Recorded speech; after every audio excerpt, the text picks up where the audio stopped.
Bueno, Excelente. en primer lugar, gracias en la dirección de Daniel Luna, la coordinación docente y académica de Nancy Orrego y Charlie Otero. La verdad que un placer compartir este espacio, eh, por ahí planteándonos desde dónde aportamos, ¿no? Como asociaciones de profesionales. Un placer verte, Ariel, Silvina, en este espacio que nos reencuentra, ¿no? Así que...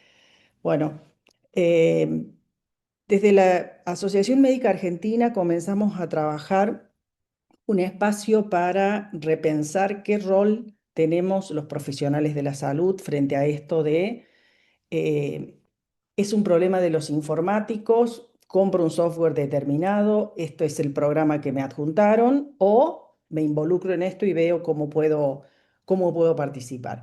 Y se me ocurrió vinculando con la formación en infectología y en epidemiología el concepto de la salud digital como causa necesaria, pero no suficiente para una atención médica optimizada.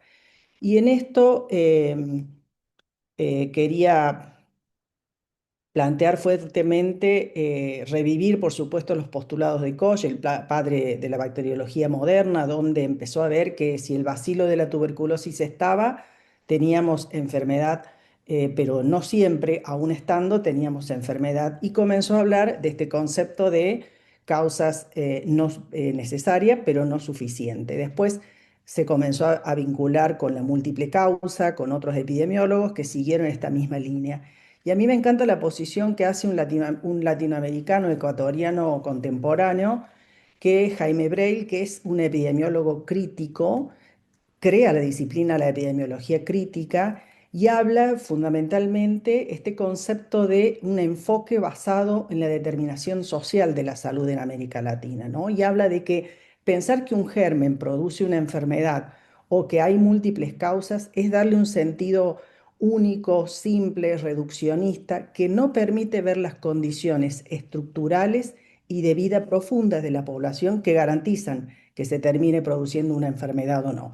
Por eso me pareció interesante y realmente disruptiva esta visión y que sigo mucho esta visión de la epidemiología crítica, porque termina definiendo la determinación social de las enfermedades, sobre todo en América Latina. Bueno, con esto le decía que frente a esto nos sentamos a pensar que la aplicación de los 8 principios de la salud digital, y vemos que en cada uno de estos hay factores humanos. Si nosotros tomamos un plan nacional de digitalización en los estándares como nos formamos, yo formo parte de la comunidad de práctica el diseño de planes nacionales de digitalización.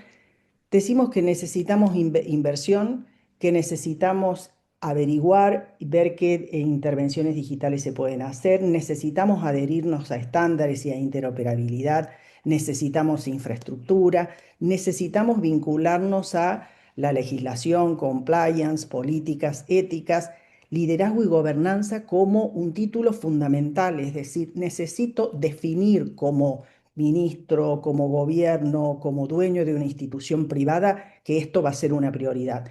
Y por supuesto, de manera vertical y sosteniendo uno de estos bloques, la fuerza de trabajo en salud. Fíjense, en el 2005 la OMS recomienda incorporar a las políticas sanitarias, sus estados miembros, estrategias e infraestructura de salud digital.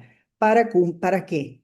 Para cumplir con las funciones esenciales de la salud pública. Entonces dice, nos tenemos que adherir a esto para lograr alcanzar objetivos. El Comité de Transformación Digital e Innovación de la AMA lleva poco tiempo. En el 2023 empezamos a trabajar bajo la presidencia del doctor Galmés y comenzó siendo una comisión donde como comisión la preside el presidente, y recién a partir de el año pasado tiene comité, y esto nos da un poco más de fortaleza a la hora de también de tomar compromisos desde la AMA, de la que soy presidenta. Por supuesto, los parámetros que seguimos son los mismos que propone la Asociación Médica Mundial: participar de la visión estratégica de la incidencia, proponer políticas públicas desde la evidencia, trabajar fuertemente por aportar al valor clínico, contribuir a la alfabetización digital. Pero también me parece fundamental este concepto: analizar que todas las intervenciones tienen beneficios, tienen riesgos y que siempre debemos tender a que sean éticas, inclusivas, impulsando la innovación, ¿no? No frenándola. A mí se me ocurre pensar y lo propongo fuertemente con este concepto que la transformación digital de las organizaciones es de las organizaciones, es de los sistemas, es de las normativas, pero es esencialmente humana. Decimos que es organizativa y vimos que ya como postulado, uno de los organismos regentes, la Organización Mundial de la Salud, dice, adopten estrategias e inviertan en estrategias de salud digital para alcanzar las metas y cumplir con las funciones esenciales. Los sistemas, esto es pensar que no es pasar un sistema y un proceso del papel a lo digital. Necesitamos hacer el cambio para que estos sistemas se adapten y tengan el mejor desempeño. De las normas, necesitamos, vamos a tener leyes para cada una de las aplicaciones y cada una de las intervenciones de salud digital. No. Vamos a ir conformando un marco legal que nos diga qué está mal, qué no se puede hacer, pero mientras debemos organizarnos mediante guías de buenas prácticas, directrices, recomendaciones que nos permitan decir que sí podemos hacer que está bien. Y es fundamentalmente humana. Y cuando decimos que es fundamental humana es porque necesitamos personas que tengan la capacidad, la habilidad, el compromiso de tener pensamiento digital. Y esto implica rediseñar los modelos de formación, de certificación, de desarrollo profesional para que seamos capaces de responder a los desafíos de un ecosistema digital dinámico. Para esto necesitamos reformar profundamente los contenidos de formación académica. Nos cuesta muchísimo y menos del 10% de las unidades de formación en ciencias de la salud incorporan de manera transversal, pero optativa, formaciones de salud digital en el continente. Entonces decimos la verdad que este es un insumo que lo estamos dejando rezagado para lograr mejores resultados. Y decíamos que cuando nos planteábamos la epidemiología crítica, todo esto ¿a qué tendemos? En primer lugar, llegar a la atención médica optimizada. Decimos la persona colocada en el centro, la persona equipo de salud y la persona paciente, la persona usuario. Esto nos parece que resulta fundamental, que necesitamos coordinar e integrar la atención, sobre todo en sistemas tan fragmentados como los nuestros, porque esto significa ineficiencia, esto significa que estamos derivando recursos económicos que no tenemos para tener resultados dispares o cuanto mucho no poder medirlos si realmente impacta o no. Que necesitamos, por supuesto, seguir insistiendo y trabajar fuertemente porque debe ser una atención basada en valor, que debemos impulsar la eficiencia y la innovación tecnológica. No se trata de tener el recurso para comprar el último software que me garantiza mayor velocidad en las respuestas, sino cómo voy entrenando el equipo y los procesos para darle utilidad y que esto sea usable.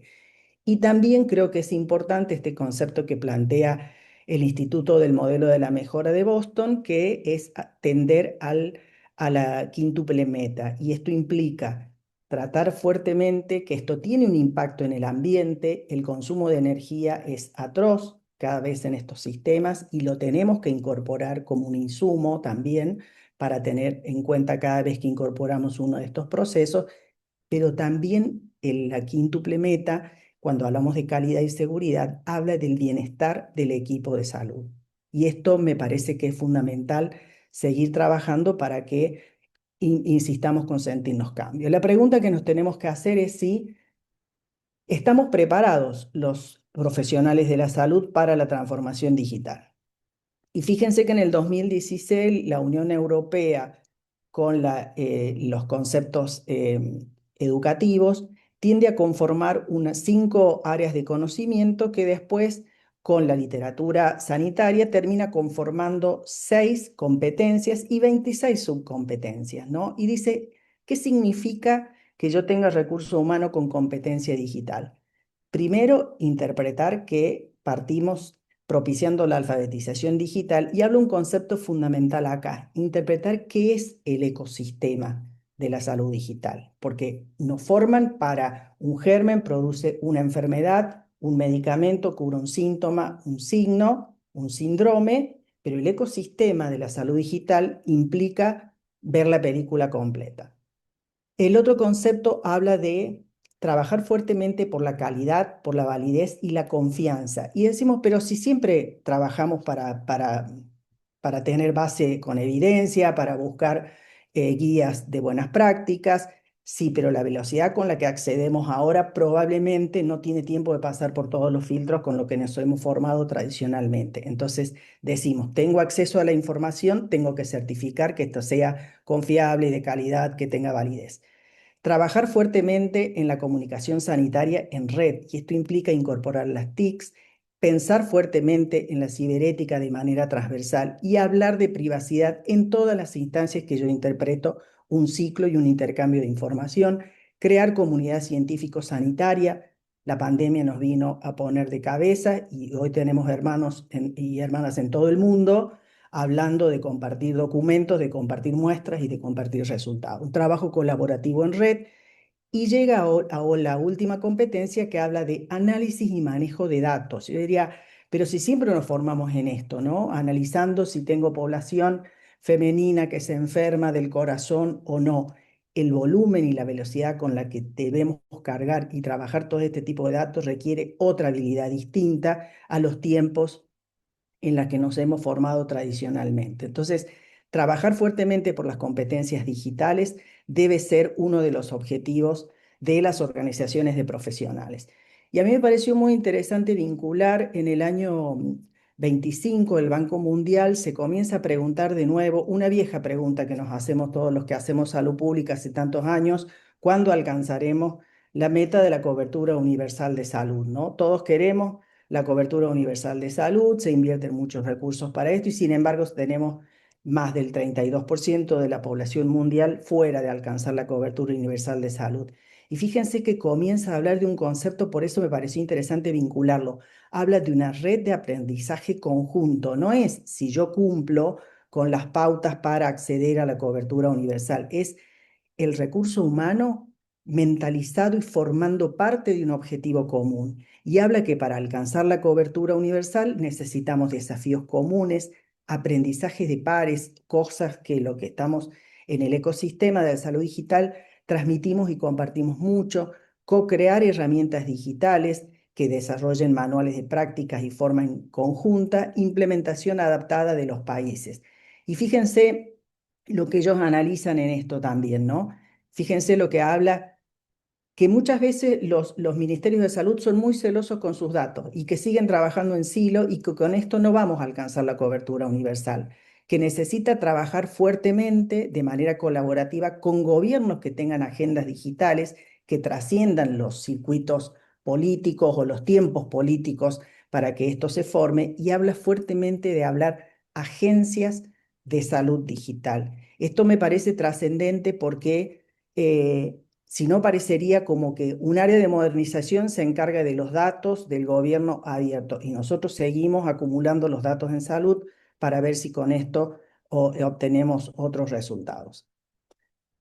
Por supuesto que me pareció muy interesante cómo en esta visión y este acompañamiento que hacen organismos como la Organización Mundial de la Salud, vuelve a hablar de que la transformación digital vuelve a ser una estrategia. Fíjense, en el 2005 lo planteó y le dijo a los gobiernos: inviertan y pongan en estos recursos, en la infraestructura y en la transformación digital. Y en el 2023 vuelve a decir: estas herramientas que ustedes tomen de transformación digital le van a permitir cumplir con las metas de acceso, de asignación de recursos. Y según esto voy a ver cuál de las operativas, cuál de las aplicaciones de salud digital son las que me están permitiendo cumplir con esta meta o no. Se le sumó recientemente lo que es la guía de buenas prácticas, la evaluación y mejora de preparar la guía para aplicarla en salud pública, lo cual, como digo, nos vienen pisando los talones para ver si utilizamos y armonizamos todo esto. Rápidamente, de nuevo, me parece que lo fundamental es el ángulo de arriba a la derecha: rediseñar los sistemas de salud, rediseñar, repensarlos. No es posible meter un software que trabaje y un hardware que tenga resultados si nosotros tenemos procesos analógicos, priorizando el conocimiento y el rol del factor humano, tanto en el diseño, en la implementación. Tenemos barreras, tenemos muchas barreras para esto. Tenemos infraestructura limitada, equipamiento obsoleto, conectividad deficiente. Tenemos algunos casos de éxito, sí, pero todavía nos falta mucho para que esto sea global. Tenemos capacitación insuficiente totalmente. Yo hago mucho énfasis en esto. Nos falta seguir formando profesionales que adquieran herramientas, habilidades, destrezas digitales. Y necesitamos recursos. Esto es plata. Es plata para formar recursos humanos y es plata también para poder trabajar y tener infraestructura segura. Fíjense qué poquito, fíjense, hace poco el Reino Unido hizo un estudio bastante grande en esto, también como política de salud pública, y vuelve a preguntar en un área de emergencias, ¿no? Reino Unido, ¿cuáles son las barreras para implementar la adopción de tecnología? Lo mismo que nosotros, falta de tiempo y recursos, resistencia al cambio, brecha digital, limitaciones de presupuesto y burocracia y la armonización de los sistemas en sistemas totalmente disruptivos con lo que queremos implantar. Que es clave, fíjense, en todo el cuadro de la derecha, es el factor humano, apoyo y compromiso de los líderes, designación de campeones, quienes van adquiriendo tempranamente y van probando esto, gobernanza clara, me tiene que decir qué hacer con esta herramienta, para qué, cómo cumplo con las reglas éticas o no, y sobre todas las cosas pensar en el talento humano y la capacitación de manera constante. Fíjense, esto me pareció interesante también porque seguimos hablando del factor humano. Accenture, ustedes saben que es una empresa de tecnologías que terciariza, que tiene 9.000 empresas en todo el mundo, en 120 países, y en el 2024 se puso a preguntarle a sus principales líderes cuáles eran las principales barreras para incorporar el cambio en las organizaciones. Y están las industrias que ellos trabajan, y fíjense que salud principalmente. Y sobre todo en salud, del 42% de los líderes de alto nivel señalan la escasez de habilidades como un desafío clave para el cambio. Y es una preocupación importante para el sector de salud. Entonces, año 2024, de una empresa que vincula todo lo que es la estrategia y la innovación de tecnología a nivel global. Y esto es lo que vivimos en la actualidad. Esto no es un cuento, podemos sacar una muestra médica, seguimos trabajando en diagnóstico, en tratamientos cada vez más certeros, cada vez en menos tiempo. Hace poco veíamos que un estudio genético de un bebé que había nacido, que antes podía haber llegado casi 8 años, en menos de 6 semanas lo tenía disponible, porque esto lo permite ahora, ¿no? Entonces, esto está accesible, sí, para cualquier lugar del planeta, y convivimos con esto.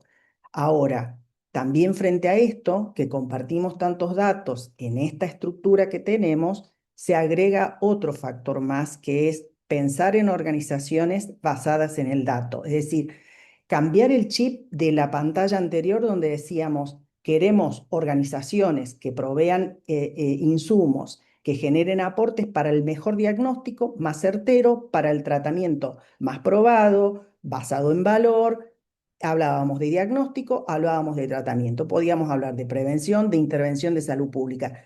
Fíjense lo valioso de esto. Nosotros, aparte de todo esto, estamos generando datos que le están dando valor a mi organización. Y esto tiene un valor que probablemente en los últimos 5 años lo hemos visto de manera disruptiva, con el manejo y el acceso libre a todo lo que significa la inteligencia artificial y modelos de lenguaje. Y esto, por supuesto, puesto de la mano a que también tenemos la posibilidad de que ya tenemos un paciente que no solo está incorporado en el sistema de salud por lo que cuenta cuando se enferma, tenemos un paciente que vive su vida y no está pasando datos todo el tiempo. Y el valor sanitario como un activo de valor. Me parece que esto también lo debemos incorporar como conceptos en las organizaciones para la transformación. Valor global para el 2024 hablaba de 998,3 millones. El valor del mercado negro, que también cuenta y hay que decirlo, y decimos que Ustedes saben que los ciberataques y sobre todo a organizaciones sanitarias está a la orden del día y esto nosotros decimos sigue teniendo un valor que debemos considerarlo como un valor. Primero como una amenaza, ¿no es cierto? Todo lo que son ciberataques, pero también ver de qué manera podemos utilizar estos valores para poder trabajarlos y que esto también signifique parte de la inversión. La pregunta clave que nos debemos hacer los médicos es, ¿tengo mi institución preparada para la transformación digital? ¿De qué manera? ¿Cómo identifico yo esta preparación? Tengo claro cuáles son los derechos, los deberes que me asignan a mí en mi rol profesional para poder ejercerlo y por sobre todas las cosas, con una base muy fuerte, una participación activa. Me parece que lo que tenemos que hacer como profesionales de la salud y desde la Asociación Médica Argentina es un llamado a la acción. Trabajar fuerte por lo que haya leyes, regulaciones, directrices, documentos de posición, el marco legal y normativo, pero fundamentalmente instar a los trabajadores, a los equipos de salud, a que seamos parte de esto. Seguimos teniendo desafíos éticos y regulatorios. Hay sesgos algorítmicos, transparencia, necesidad de que conozcamos específicamente, y esto ustedes saben que ya hay incluso software que permiten en estos algoritmos poder inscribirlo y poder decir qué va a pasar si hay brechas en la seguridad cuando se echa a rodar alguno de estos algoritmos con inteligencia artificial. Pero sobre todas las cosas necesitamos inclusión digital. Y fíjense que esto también resulta muy interesante.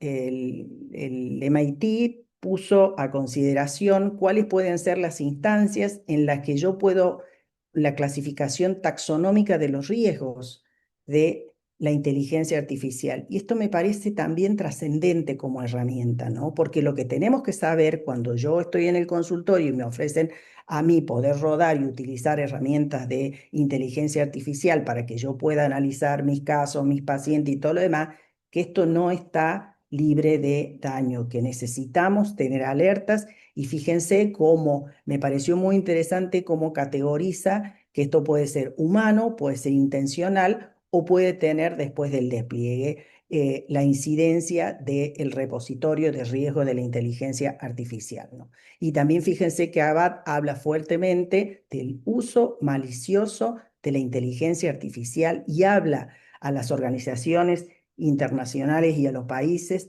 a tomar actitudes activas, a posiciones activas, ¿no? Frente a esto. Es decir, esto es una realidad y convivimos con esto. Hace poquito acaba de publicar el Ministerio de Salud de la Nación frente a todo esto que hablamos de organizaciones sanitarias que se preparan para la transformación y que invierten en infraestructura. La verdad que es una alegría a todos los que trabajamos y transitamos todo este tiempo poder decir en qué situación estamos. De 0 a 3, estamos en 1,54, la mitad en el país, en el cuanto al índice del nivel de madurez de la salud digital. Estos fueron encuestas que se fueron trabajando desde el 2019 y se terminó consolidando efectivamente en el 24 con estos resultados. Pero fíjense que nos tiene que llamar la atención. ¿Saben desde cuándo trabajamos en cibersalud en la Argentina? El Garrahan comenzó inicialmente, después se tomó como política también a nivel Ministerio de Salud, con algunas diferencias, algunas provincias, y fíjense cómo estamos en lo que significa telemedicina. Me parece que nosotros tenemos que seguir trabajando fuertemente por esto, portal de pacientes 0,8, fíjense, recursos humanos, como estamos en 1,3, un poco menos de la mitad, es decir, necesitamos trabajar. Y por supuesto, fíjense, atención primaria de la salud, el nivel de madurez de la salud digital en la atención primaria llega a ser un nivel inicial, ni siquiera llega a ser un nivel en desarrollo. Entonces digo, esto significa desde dónde estamos parados para ver hacia dónde debemos invertir. Y fíjense que aún con el tiempo transcurrido y hace cuánto tiempo que hablamos, historia clínica electrónica y conectividad a Internet, 53%. La diferencia del 24 cuando comenzó en el 19% en el 2020 y la historia clínica implementada, sí, con un gran impulso. Vemos todo el tiempo, a partir de hoy está funcionando y sin embargo necesitamos más que postulados y normativas, necesitamos decisión de los líderes tanto de gestión pública como privado, para que esto sea realidad. La transformación digital, más la IA como catalizador de la innovación pública, sí, pero también tenemos que pensar que esto no va a ser totalmente aislado, y hablo como promotora de las políticas públicas sanitarias, ¿no? Esto no va a ser aislado de los derechos digitales que debemos identificar como ciudadanos, de gobiernos que tengan agenda de gobierno abierto, donde hay eventos y casos de éxito enormes, aún en Latinoamérica, de digitalización, urbanización y desarrollo sostenible. Esto debe ser sustentable. Necesitamos ver quién pone los recursos para esto y cómo se va a sostener en el tiempo económicamente, ¿no? Esto se debe integrar con el respeto por el medio ambiente, y fíjense que terminamos también incorporando lo que la ONU junto con la OMS consideran los determinantes digitales de la salud. Las poblaciones que no tengan acceso a conectividad van a seguir siendo excluidos del acceso a la salud, del acceso a vivienda, del acceso a educación, ¿no? Y hay un modelo que se trabaja mucho, el Banco Argentino, el Banco Interamericano de Fomento, trabaja mucho de las unidades GovTech, es decir, unidades de gobierno que trabajan de manera transversal desarrollo, salud, educación, urbanización, desde este concepto de modelo para trabajar por un ciudadano que tenga derechos digitales plenos y que esto esté al servicio de generar más acceso a los servicios públicos. Una infraestructura digital que en Latinoamérica nos falta mucho. Fíjese que menos del 40% de los habitantes posee conocimientos básicos de informática, que Brasil y Chile en la región lideran el despliegue de fibra óptica, sobre todo con uso en los espacios públicos, y esto necesita una inversión continua. Y para finalizar, entonces, de nuevo traer las palabras de Jaime Breil en esto, decir que los procesos biológicos actúan y se transforman como un movimiento mucho más amplio. Y Breil vuelve a decir que la causa de la enfermedad no es un factor de riesgo individual, sino la desigualdad, el dolor social, las condiciones ecológicas desastrosas construidas socialmente son el principal determinante para enfermar y morir. Y sí, lo voy a comparar con lo que propone Westerman del MIT. También propone que cuando la transformación digital se hace bien, es una oruga que se convierte en mariposa, pero cuando se hace mal, lo único que tenemos es una oruga más rápida. Entonces, me parece interesante interpretar que el recurso humano es trascendental en la transformación digital, y que esto es interpretar el ecosistema para que tengamos innovación, tecnología, disrupción tecnológica puesta al servicio de la humanidad.